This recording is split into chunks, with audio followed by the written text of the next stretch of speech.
Generally speaking, a Christian's knowledge of the history of the church ends with the book of Acts and picks back up again with the pastor of their oldest living relative. This explains why it seems like a reasonable question to ask. If we should, how can we reconcile Christianity and science? Today we're going to discuss many of the relations between the church and science, but not all. I'm Anthony Allegria, and this is Kingdom of the Logos, a Christian program of critical thinking and adventure.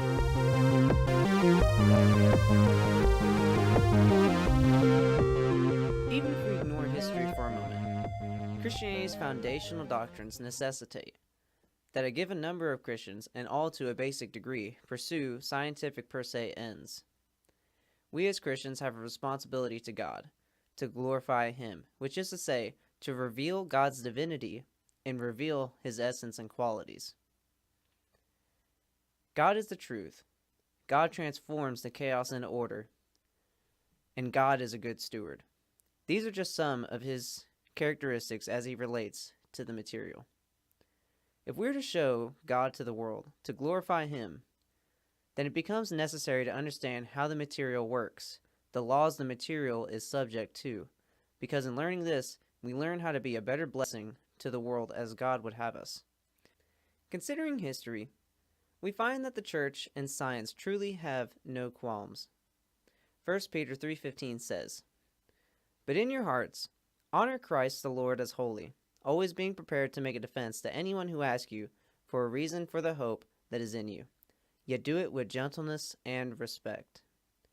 The Greek word for defense used here is apologia, which is used as a term to represent a logical defense, an argument, that Peter calls us to for the faith. We must use reasoning as a tool to show God to the world. Science is simply inductive reasoning that uses evidence that is observable and repeatable, empirical evidence, to make generalizations about how the world works. It is a tool. St. Augustine and St. Thomas Aquinas both had healthy relationships with metaphysics, which is the field or branch of philosophy that is concerned with the nature of reality. Aquinas, Doctor of the Church, is quoted as saying, "The divine rights of grace do not abolish the human rights of natural reason," in Melkert's The Great Conversation. Aquinas, in his The Existence of God, the second question, the third article, on whether God exists, provides his fifth argument, which is based directly on observation. He says, the fifth way to prove God is taken from the governance of the world. In this work, he cites who he refers to as the philosopher time and time again, and who coincidentally is the leader, or rather one of the first leaders, of what would later develop into science as it is known today. And he is Aristotle. This is according to Allen and Springstead, editors of the philosophical collection titled Primary Readings in Philosophy for Understanding Theology, who also write that Aquinas set out to teach reasonably and systematically, in short, to create a divine science. Another prominent voice in history that would support this approach to Christianity is Galileo. Galileo was one of the first to explicitly put into words what so many Christians before him had already ventured into. For him and many other Christians who operated on the same assumptions, we could learn about God through divine revelation, that is, Scripture. But we could also learn about God by what could almost be called a natural revelation, which is to say that we could look at nature and learn about God. This is commonly referred to as the two books model. Even Aquinas, hundreds of years before Galileo, wrote on his The Likeness of God that effects that fall short of their cause do not agree with them in name and nature. Yet some likeness must be found between them. And that is to say that if God is the cause of creation, then creation must bear some likeness to God. All of this stems from extremely orthodox Christianity.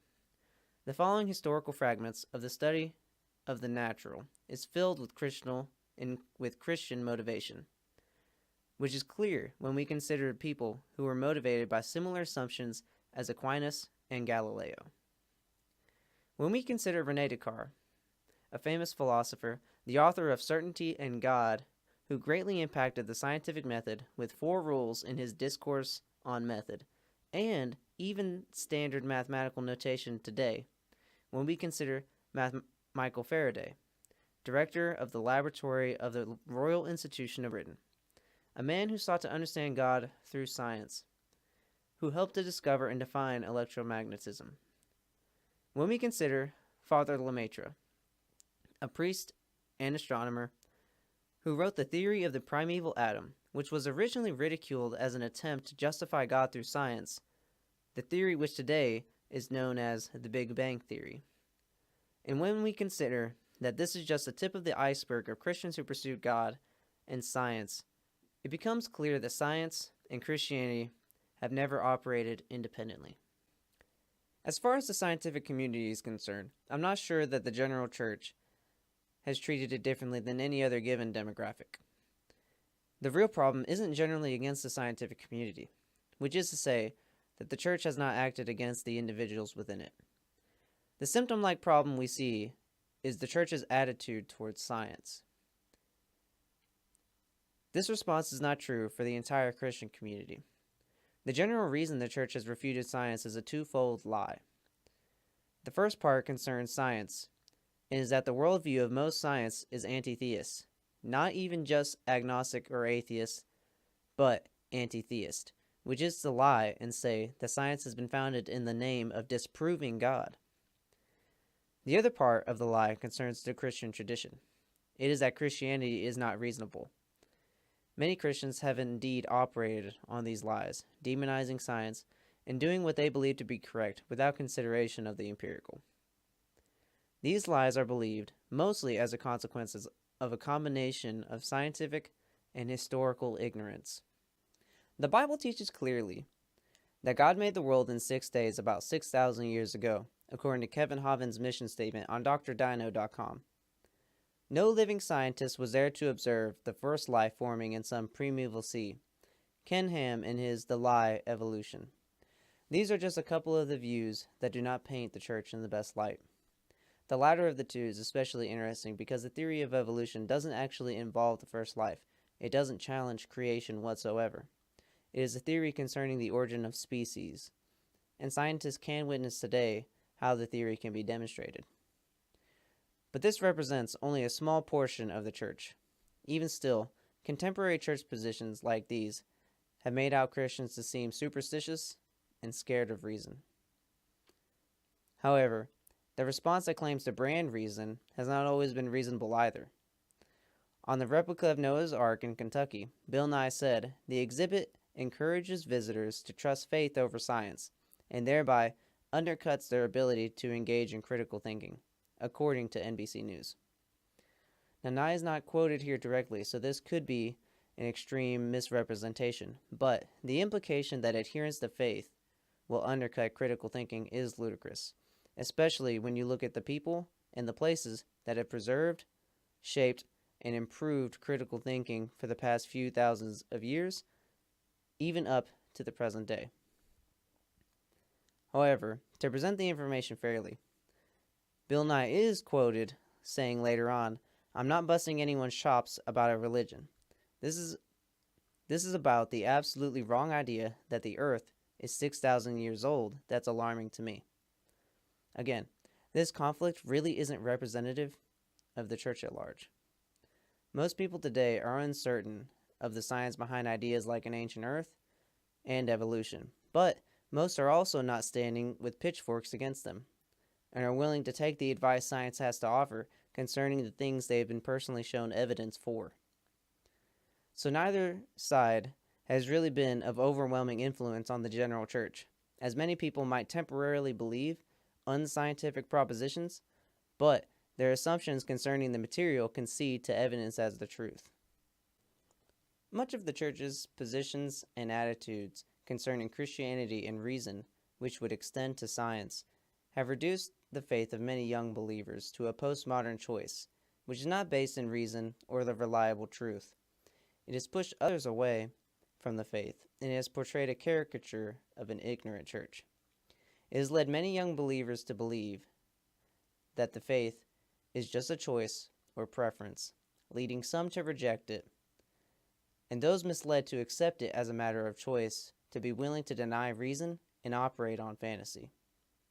It forces people to think it is impossible to reconcile science and faith, which are not only capable of reconciliation, but are fulfilled in systematic integration as pursuits of truth. All of that being said, there is hope if we allow for, in the words of Dr. Steve Hoskins, true intellectual democracy and give the dead a voice through consideration of history. The idea that the church is devoid of reason and science is very new. It is not true of all Christians today, and even more rare throughout history. The main issue the church has, which is responsible for many of the symptoms that we see, is between a logical faith and a chosen superstition. And this issue manifests in many ways, including movements that are against science. Of course, an important factor to consider in these issues is the effect of public education, specifically those controversial topics in science, on children, which is where the most passion is devoted concerning these issues, as it should be. Oftentimes, one of the first responses to this issue is to somehow bring God into public schools, which I am not necessarily against. There is a chance something like that could work, but the problem concerning the presentation of ideas in schools is multifaceted, and little can be done to change variables like the viewpoints of school faculty, which is becoming more and more monolithic. This is me speaking. But whenever it comes to public schools, specifically the subject of science, I'm not sure that the church should be directly involved. Not to say that Christians should not be involved, but that the church, as an institution, should be involved. Public schools are government institutions, and that is the power that we in a democracy have given them. If we want to see a difference in the education children get, we should be focused on how schools are paid for, and the freedom for parents to choose which school a child attends, so long as the taxpayer pays for the school system. This freedom is not one that is granted today. That being said, the church should encourage those interested in science to pursue knowledge and to use it to glorify God. Even those who are not particularly interested but capable should be encouraged to learn the history of science in the church in order to use the tools that it can give one to correct the chaos in the world, and to do so without resorting to superstition. We should remind children that if God is real, and He is, then we should have no fear of what the nature He created will tell us. Ministers of all sorts should first of all become familiar with the history of the church, which in turn would provide a foundation for the history of science, and then teach accordingly. Why should it be strange that many sheep graze in fruitless pastures, when the shepherds are the ones who lead them there? It is a huge responsibility to disciple others in the name of Christ, which all disciples, all Christians, are expected to do in some capacity. And ministers of all people should be prepared to give good teaching. As it says in James 3:1, "Not many of you should become teachers, my fellow believers, because you know that we who teach will be judged more strictly." We as ministers have a lot of work to do. Science, for very obvious reasons, provides us the means to better be a blessing to the world. That is to say, that science can provide more and easier avenues to improve the world. There are new innovations all the time involving water purification, crop production, energy production, medicine, transportation, and so much more, all of which could be used in missions, foreign and domestic. We can spread reliable information, resources, and opportunities, regardless of whatever new political hindrance there is, faster and easier than ever before because of modern technology, which is made possible by science. That being said, that also means that people can, and in fact do, choose to use that same technology to manipulate and enslave people ideologically, politically, and physically in faster and easier ways than before. We should not forget that the absence of God is a reality. It is evil, and it wants to take advantage of what is good. Again, we as Christians have a lot of work to do, and we should not let the opportunity of science escape us. Thank you for listening. I'm Anthony Alegria.